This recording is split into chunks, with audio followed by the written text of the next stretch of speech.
Good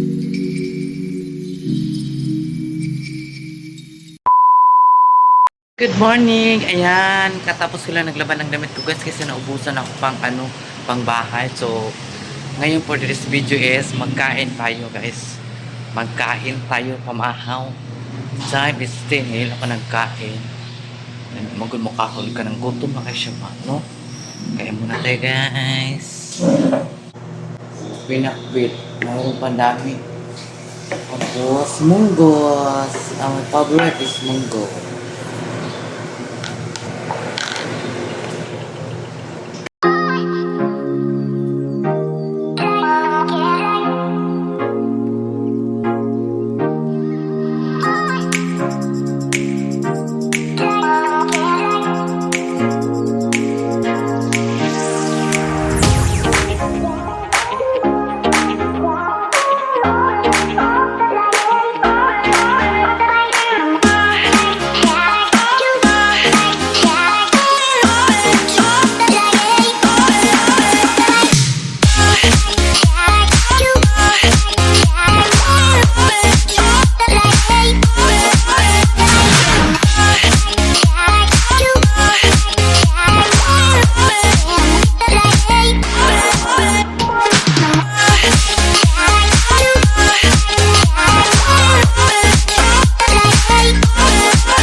A few moments later.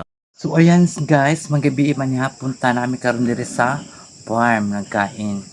Dito ko ngayon sa duyan. So ko mapagita.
A few moments later.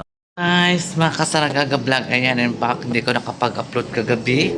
Kasi napagod ako guys. Galing kami kasi kagabi saan na ba yung basahan ko eh? Sa farm. Naglinis kami doon. Tinulungan namin yung bagong caretaker. Tapos, tinuro namin sa kanila kung ano ang dapat gawin. O ano dapat linisin nila guys.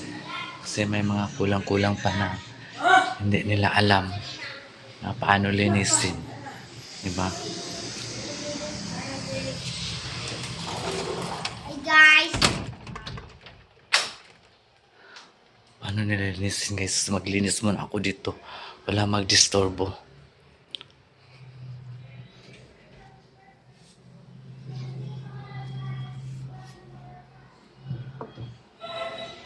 Tulog si madam.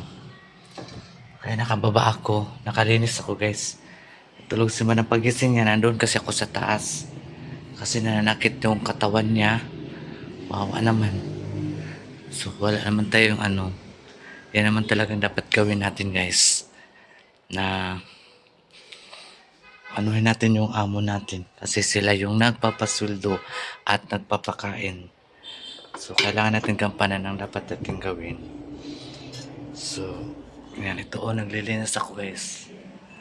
Naglilinis ako dito. Ito yung mga kaganapan ko dito sa mansion ni madam ay maglinis-linis.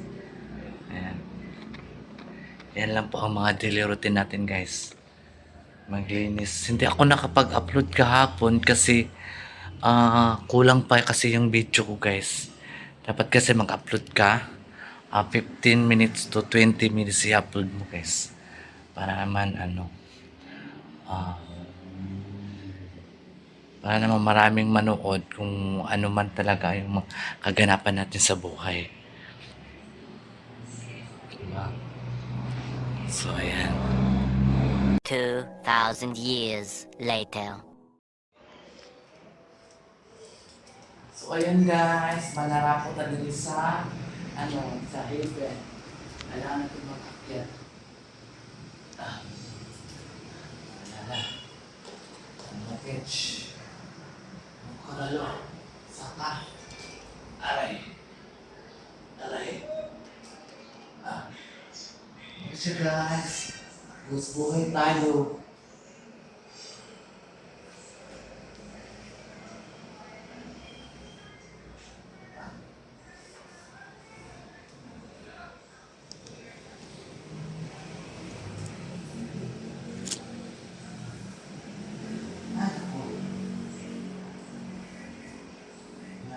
Buhay.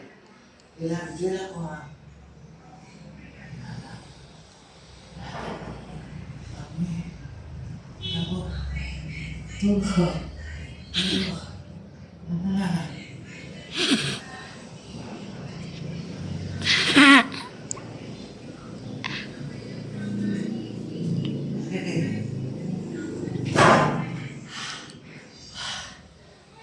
Apoy.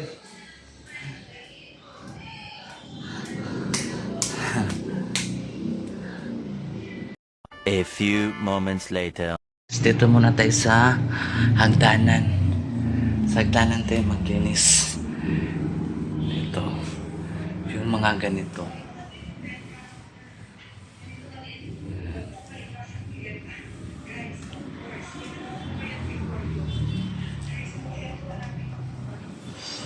Yan lang po ang mga guys. Mga daily routine natin. Napakasimple lang kung talagang ilagay natin sa utak yung mga ginagawa natin. Dali lang man. Huwag natin isipin ang pagod at hirap. Kasi may mga hinahanap natin, di ba, trabaho. So, huwag na tayo ano ba?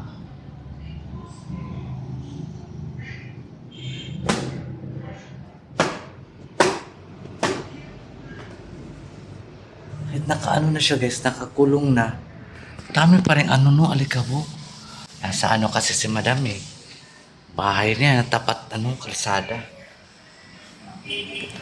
Yeah, kahit anong kalinis-linis mo, may mga alikabok pa rin.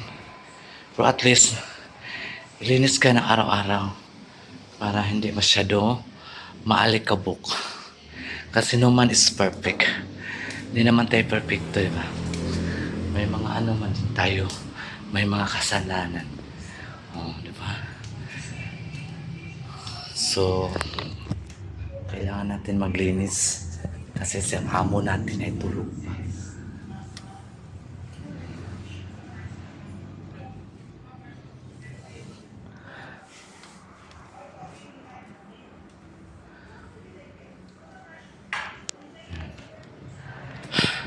Napagod ako dun sa pag-akyat. Yun, natatakot talaga ako guys. Baka mamaya yun ang katapusan ko. Alam ko ito yun na. Sabi ko, Diyos ko dahil pag nagkamali ka, Diyos ko, wala. Pag nakamali ka doon ng isang apak mo lang, talagang Malaglag ka talaga guys. A few moments later. Kailangan talaga ano ka, isa-isip mo para hindi ka mahulog. Okay lang mahulog ka sa iba.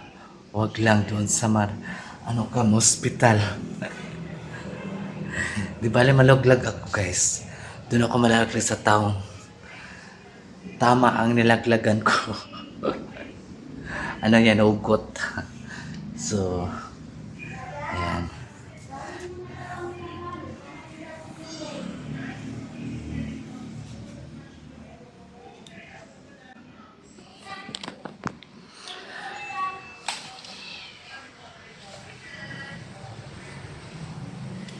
Happy. Pagod talaga guys. Ayoko na maging mahirap. Kapagod na maging mahirap guys. Ano? Ay, ewan ko ba. Okay lang guys, mahirap tayo. As long as wala na tayo, tayo ka ng ibang bati sa tong lawas pa. Na good health tayo. Muna pa tayo ibang bati. Tapos, ay nako. Ang hirap.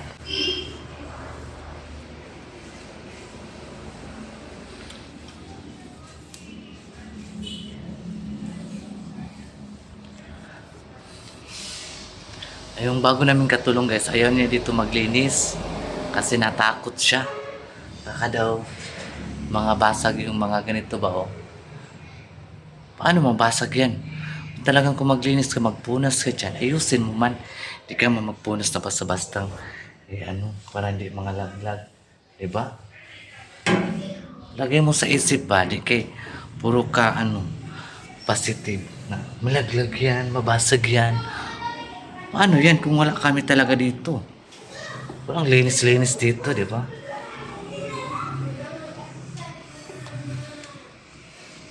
Kaya nga sinabi ko sa kanya, mag-ingat ka kung magpunas ka kasi nasa iyo naman yan. Nasa iyo naman yan eh. Kasi ikaw man nagpupunas, di ba? Tulad nito.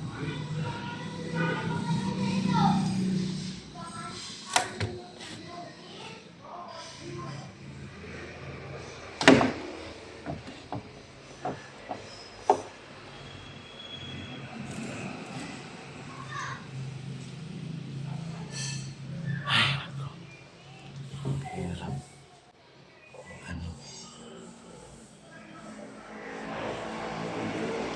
Tulog mo. Pag nagising yun guys, pag nagising yun si madam, tawagin niya ako. Kasi siya lang mag-isa sa taas eh. Maburing siya. Maburing ka talaga pag ikaw lang isa sa taas, di ba? So, kaya tinatawag niya ako. Doon ako hilot-hilot sa paan niya para makatulog siya. Maraming anxiety ni madam eh. Ang yaman-yaman na ni madam. Anxiety pa.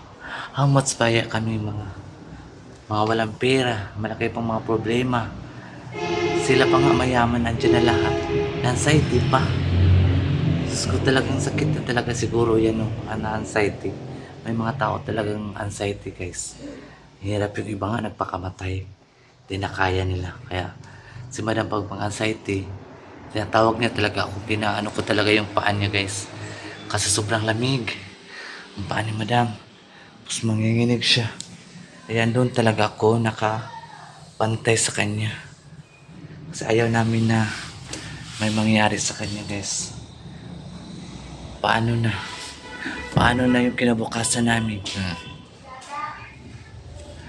Paano na talaga guys? Kinabukasan namin.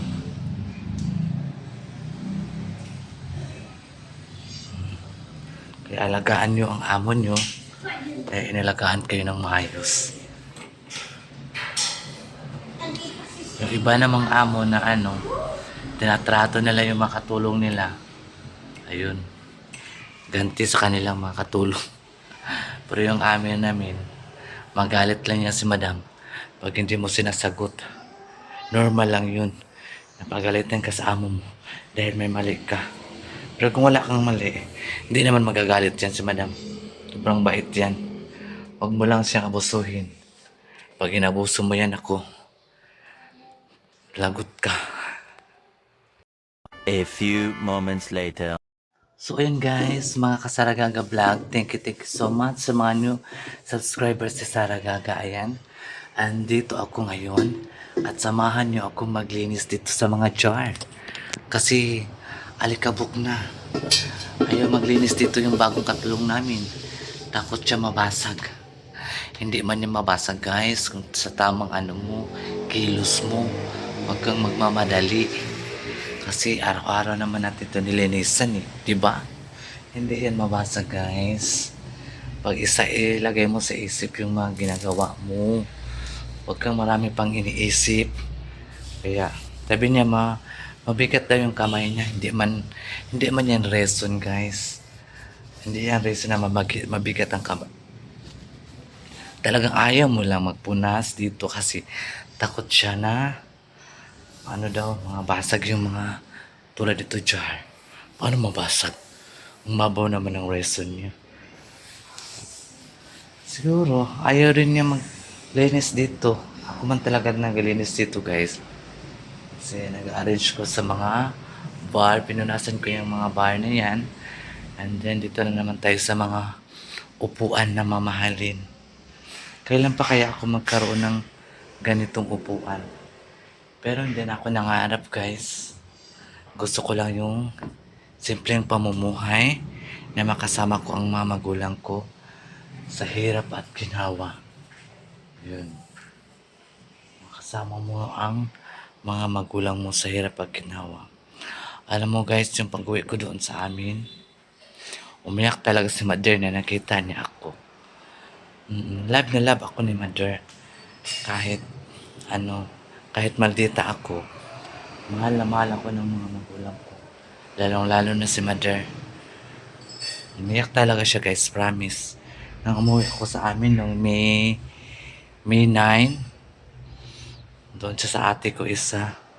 Kita niya, uy, ang tawag niya kasi sa akin doon, ding, oo. Kauwi ako kasi nagpaalam mo kay madam na mag-uwi muna ako kasi na-miss ko siya. So, ayun, umiyak talaga siya guys. Hindi ko naman pinakita sa kanya na umiyak din ako.